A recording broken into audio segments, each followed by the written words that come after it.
Welcome back, everyone. Will Loftus and Dean Kotowski from Waterfront Health and Wellness are sitting in with us this morning to talk stem cells. Both are part of a team of physicians who've opened up a new clinic in Bellingham specializing in regenerative medicine. Gentlemen, first off, welcome. I've been wanting to do this interview for a couple of months now. I knew that the clinic was coming about. I became fascinated in the whole stem cell therapy and treatment a few years ago, just because I know former, sports athletes like yourself are interested. Murray Howe was on last year. He came out with a book, and he told me about his dad, Gordy, and after he suffered a stroke, how much it changed his quality of life. Will, what got you involved in this? Your interest level? Just life after ball, right? I'm a coach now. I work with youth for a living, and it was something where I was just, I was honestly having a real tough time. I had my patella tendons were degenerative, and it was, basically I was just being told to deal with it, right? And I had my brother-in-law in Arizona, my sister's boyfriend, and he basically told me about the stem cells along with Dean Kotowski here, and I took a shot, and I went and did it, and honestly, the treatment changed my life. It gave me my life back, right? And it's pretty powerful. It's something that people have to go south of the border to get because it's still not something that Health Canada has certified here. Dean, when we're talking stem cell therapy, there's a couple different procedures that can be done. Maybe explain to our viewers at home, just give us a little parameters about stem cells. Sure, yeah, there's a lot of confusion out there, especially it's early days for stem cells right now. Yeah. In essence, think about it like this. If you hurt your knee, you would take maybe some ibuprofen or a Tylenol or something. That's a systemic approach to trying to alleviate your knee pain versus putting an ice pack on it, which is a local attempt. So that's really how the two injection types differ. One is IV or systemic when you're treating like Parkinsonism, autism, things of that nature. We're more concerned with our clinic is a orthopedic approach for knees, hips, shoulders. Exactly, yeah.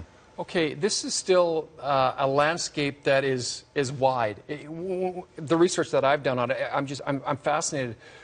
From your point of view, what intrigues you the most about the possibilities? Because the more doctors that I talk to, the more physicians that I discuss, this really excites them. It's like going from black and white TV to HD to 4K.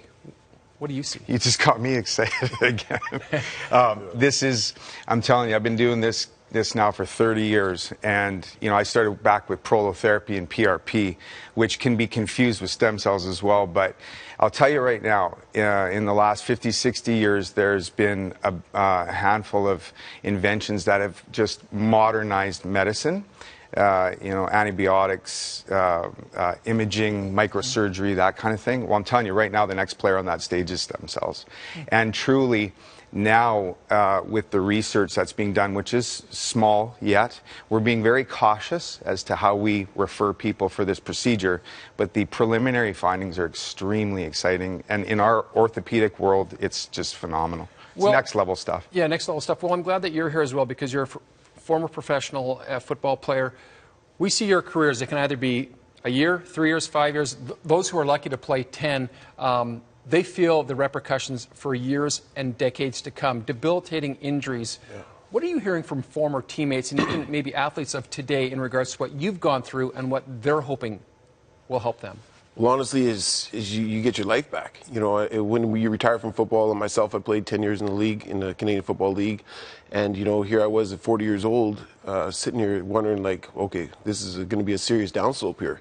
And honestly, having a treatment that basically gave me the opportunity to enjoy myself again, to be able to be out coaching for long periods of time on a football field and giving back to the community, really, truly gave me my life back. And since that time, when I've had my injections done, I have referred a few other patients down, other young guys that have played and had careers, and they've gotten their life back too. So, Dean, when I tweeted out that I was having you and Will in, I already had people responding to me on social media saying, my knees can't wait for this conversation, my shoulders. Is it a last resort? Should it be a first resort? What do you advise patients, people, when they're like, yeah, my knee, it's starting to go, or my shoulder? How do you handle this? What is your advice for people at home who are going to be really interested by this? Yeah, so great question. Truly, honestly, I want people to think about healing their joints or their mechanical problems in two ways. One being mechanical forces that have created that problem or accelerated that wear. Those need to be dealt with. And FBT, a procedure that I've invented, deals with that really well, but it's not good enough. You need the other part of this, which is tissue healing. Okay. And after 5-10 visits of treating someone's knee or shoulder or cuff or whatever it is, if I'm not getting the results that I want, immediately I defer to our proliferative therapies, because it's not good enough just to be able to deal with the mechanical stuff. If you can't heal that tissue, and vice versa.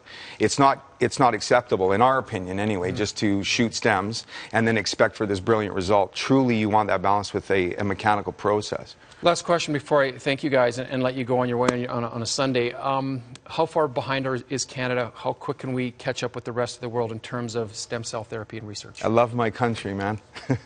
But true to form, the States and other parts of the world actually, and sadly, we're losing researchers to other parts of the world because Canada's slow to move.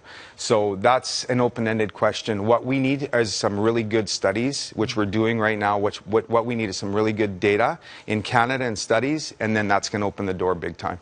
Well, I'm glad that your knees are doing better. I don't think we'll see a CFL comeback as a guy in his 40s now, but we're good. You're doing well. Dean, thanks for coming in, guys. Thanks, really appreciate Thank you so much. It's Waterfront Health and Wellness. You can find them on the internet, waterfronthealthandwellness.com. Thanks for joining us, gentlemen.